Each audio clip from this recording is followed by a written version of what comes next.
For the past 30 years, the UK has seen somewhat of a golden era, with low and relatively stable inflation. But in the last year, this story has been changing rapidly. In August 2021, the Consumer Price Index first eased outside the Bank of England's target range and has since soared to 9.4%. Right now, inflation is forecast to peak at 13% in the UK. So let's unpack how we got into this situation, and let's see how we can get ourselves out of it.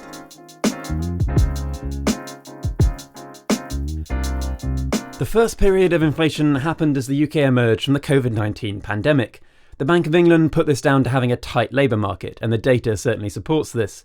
The UK saw a lack of workers and a high number of job vacancies. Firms found it hard to recruit staff, which made it harder for them to provide goods and services to customers, meaning higher prices across the board. This problem persists even now, with the total number of people in employment still less than before the pandemic. But plenty of economists didn't see this as a reason to panic.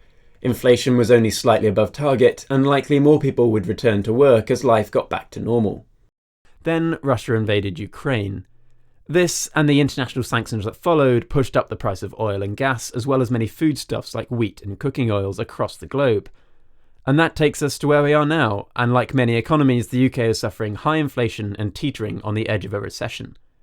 When it comes to actual policy and what to do next, economists and political leaders are in fierce debate. The orthodox economic response to inflation is to raise interest rates, cut government spending, and raise taxes.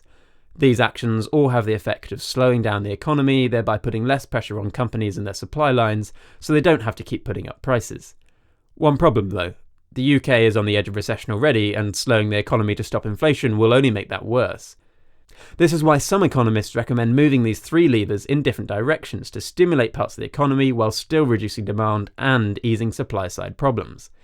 This clearly requires nuance and is therefore difficult to debate publicly. Most notably, Liz Truss recommends raising interest rates, cutting taxes, and leaving spending roughly where it is.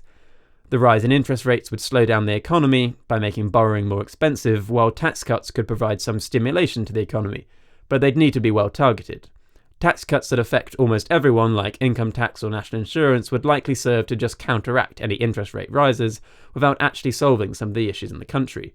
The two main problems are a lack of workers and high prices for fossil fuels, so it might be better to target tax cuts or spending pledges on things that reduce demand for fossil fuels, or more generally supply-side policies that make labour more productive.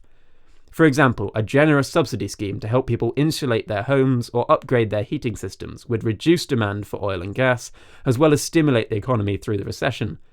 Rishi Sunak actually introduced a scheme like this at the end of 2020, but red tape made it almost impossible for people to access, and the funding was pretty quickly withdrawn, so it didn't have much impact. This stop-start nature is unhelpful, but reviving this scheme with less red tape and guaranteed funding could vastly reduce people's energy bills and improve the UK's housing stock. Then there's the labour market. There has been a large increase in the number of working-age people who could work but don't want to, typically because they retired early or they're in further education. Economists call these people economically inactive. The government could incentivise these people to take jobs, which would reduce the number of vacancies. The government could also take advantage of post-Brexit freedoms to relax immigration rules and incentivise more working-age people to come to the UK. These policies would massively help businesses in the UK who are struggling to recruit workers. The government might also be able to help in small ways with the war in Ukraine. The recent deal on grain exports struck between Russia and Ukraine, with the help of international diplomacy, shows progress is possible that can ease the pressure on global food prices, and the government should be doing as much as can be achieved in this regard. The problem with all policies like these examples is they take time to implement, and the benefits may not be seen for months or years, but recent forecasts predict the UK entering a recession that lasts over a year, so any projects the government starts now could provide benefits and help recover the economy more quickly. The frustrating reality is that there is no silver bullet policy, and many of the economic challenges are unstoppable in the short term.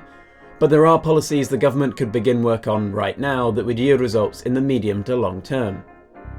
That's it from me today. You can watch more content from us by clicking on the links around here, and you can subscribe to the channel so you never miss out on our future content. But thank you very much for watching. Have a wonderful day.